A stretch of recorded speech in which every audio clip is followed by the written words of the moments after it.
This is Wrap the News. Today we're going to be exposing all those who worship the image of the beast and receive the mark of his name. Plus, those who don't believe Jesus Christ was infiltrated throughout the Torah. Let's get into it. 1 Maccabees 3:48. And laid open the book of the law, wherein the heathen had sought to paint the likeness of their images. So now, who are the heathen? They are the Gentiles. And what do Gentiles look like? Like this. So here we have Watchman Reports putting out a video, right? Deborah and Watchman Yah. And you can faintly see it. It's going to come in clear. The false image and false name Jesus, and that's the image of the beast and his name Jesus, which aka Christian, equals idolatry. This is what bothers me. You can clearly say Jesus is a false image and the name is a false name because there's no J in Hebrew, right? And then to worship creation is idolatry.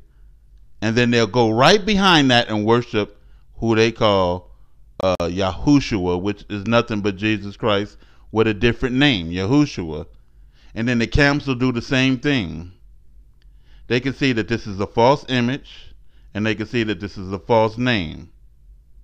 And then they'll change the name and the image, it's the same character, and worship this Jesus character, this Yahushai, which is idolatry. They're saying it right there. I didn't make this. They made this, right? And so let's see what they made here.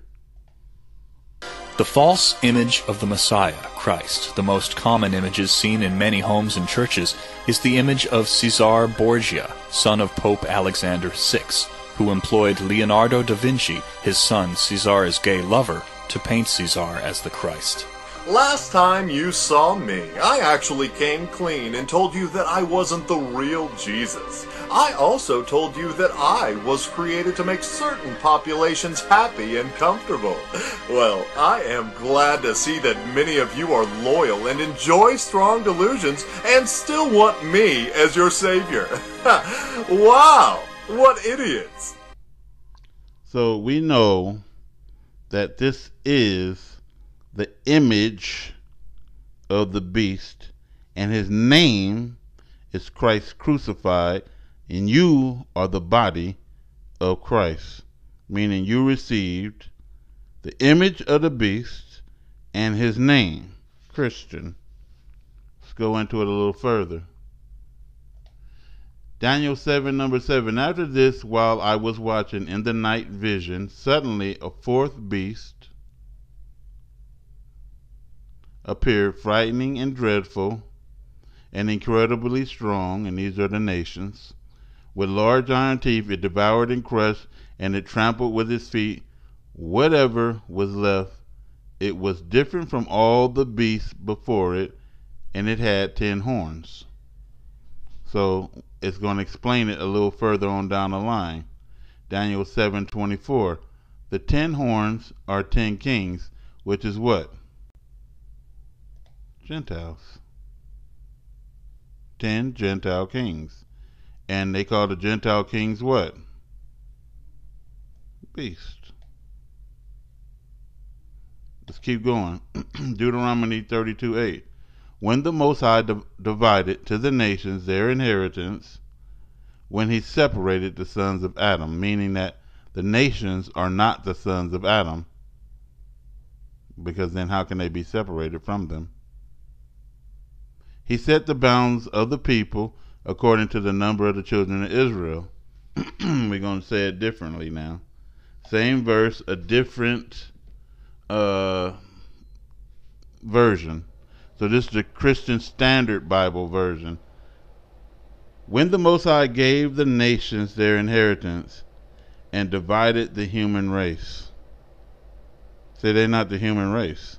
He set the boundaries of the people according to the number of the people of Israel. Right?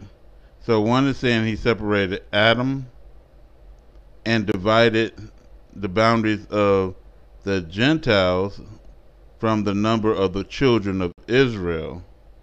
But they try to make it as confusing as possible so you don't know who is the beast. But we know now because we're seeing it clearly. It's made clear to you because we're in the end times. I will also, and this is Leviticus 26:22, send wild beasts among you. So God is sending what? Beasts among us. They shall rob us of our children. What's happening in the streets with the police? Right? And destroy your cattle and make you few in number. So now we are the what? Minority. Who made us the minority? The beast did. And that's the image. Right? And your highway shall be desolate. How do we know that these are the nations? Deuteronomy 4:27. And the Lord shall scatter you among the nations, which is what? The heathen. And you shall be left few in number among the heathen, whither the Lord shall lead you. Right? So it's saying, who made us few in number? The wild beast did. Who made us few in number? The heathen. They are the same thing, according to the scriptures. Now we're going to go to Jonah. Jonah 3:8. But let man and beast be covered with sackcloth. Where did he go to? The men of Nineveh. Don't let the camps and any of these foolish people tell you those were Hebrew Israelites. They were not. They were Gentile, and they still a Gentile nation. And cry mightily unto God. You're gonna put a cowl on a sackcloth and tell this cow to cry mightily to God? No, it's a Gentile. Let them turn everyone from his evil way and from the violence that is in their hands. So the cow got to turn from his evil way in sackcloth and cry mightily to the Lord? No, it's talking directly about a Gentile, because in the last 5 verses it already told you who they were. Revelation 13:15. And he had power to give life unto the image of the beast.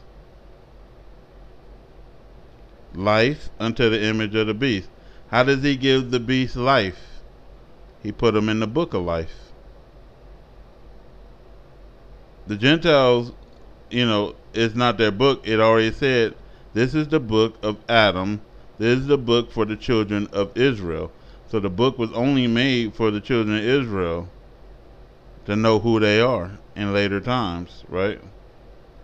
And so this also is the book of life. He had power to give life unto the image of the beast, that the image of the beast should both speak and cause as many as would not worship the image of the beast should be killed. And we know the Crusades and all of that, and the people who were spreading the Knights Templar, this false message and killing people. Romans 1:23. So they changed the glory of the uncorruptible God into an image of the beast, right? And made and changed the glory of the uncorruptible God into an image made like to corruptible man, and to birds and four-footed beasts and creeping things.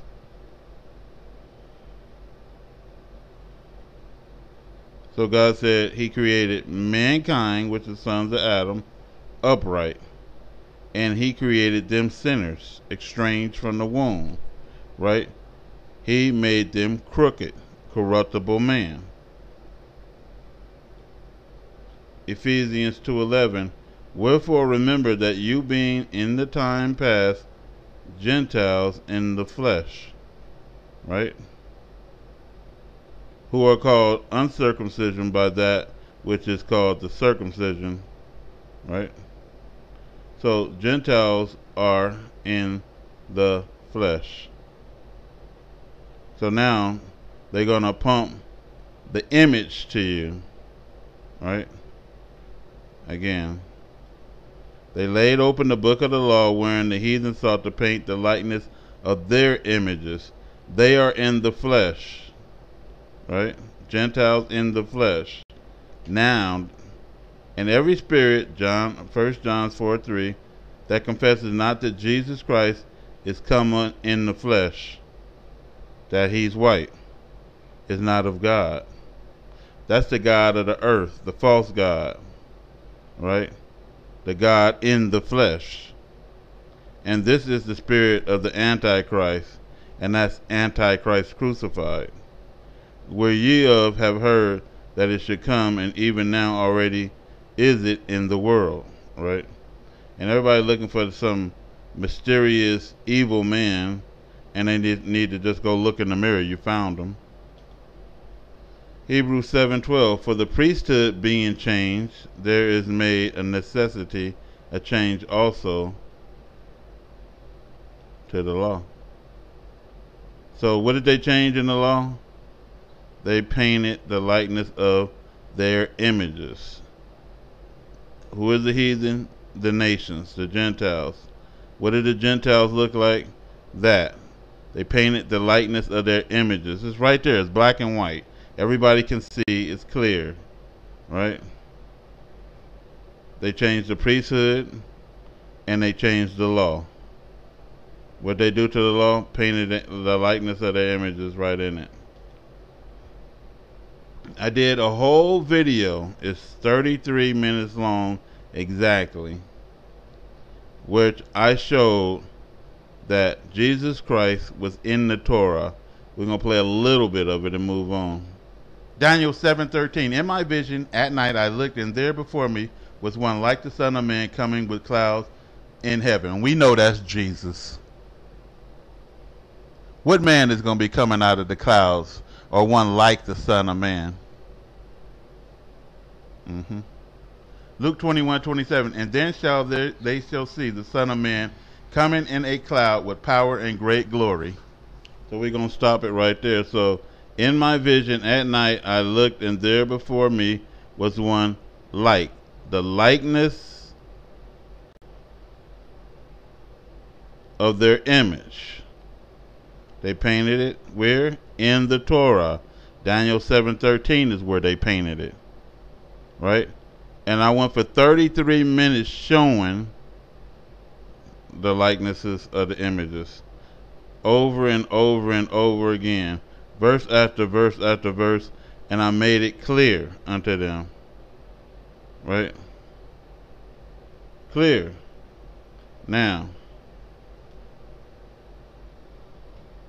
you got a Pastor Greg Locke right here. He's going to make it clearer to you of where the likenesses of their images is in the Torah, because he knows every last one. Let's hear him speak and tell you the truth.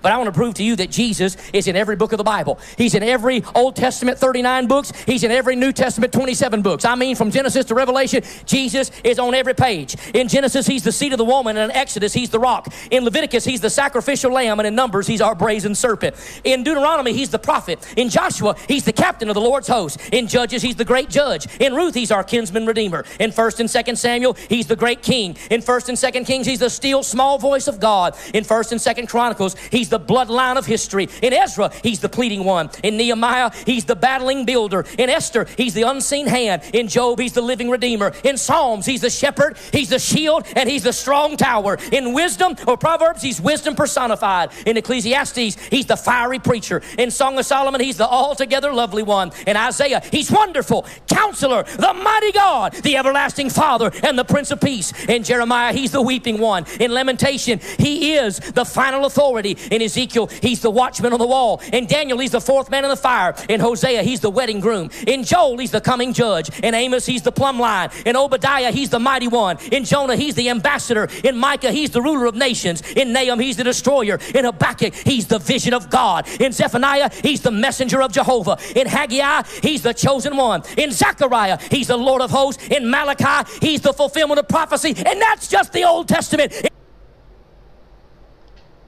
Wherein the heathen has sought to paint the likenesses of their images all throughout the Old Testament.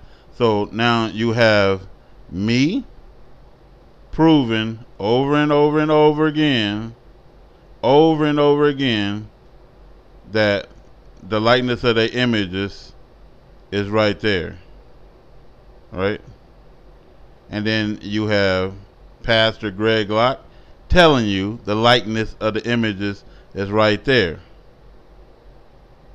You're worshiping the beast and the likeness of his images, reading the Torah and the Bible, and I have told you for many years there was no difference. The Bible was corrupted as well as the Torah. We're going to read one more because I know there's some hardheads out there.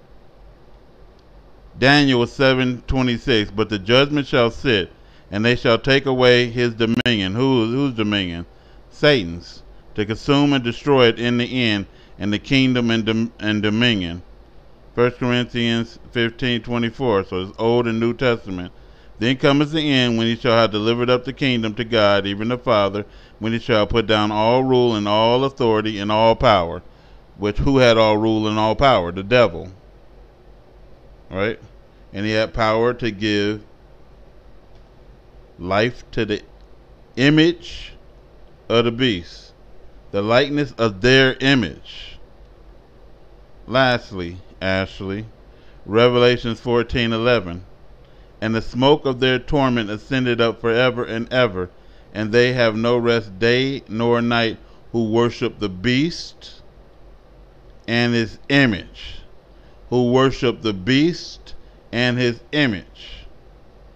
And whosoever receiveth the mark of his name, Christ crucified, Christian.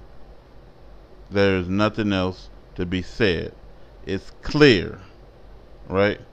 And everybody who continues down this path right here, knowing that is idolatry, it says you will all burn in the lake of fire. That is the punishment for idolatry, for worshiping the beast and receiving the mark of his name. This is Raptor News.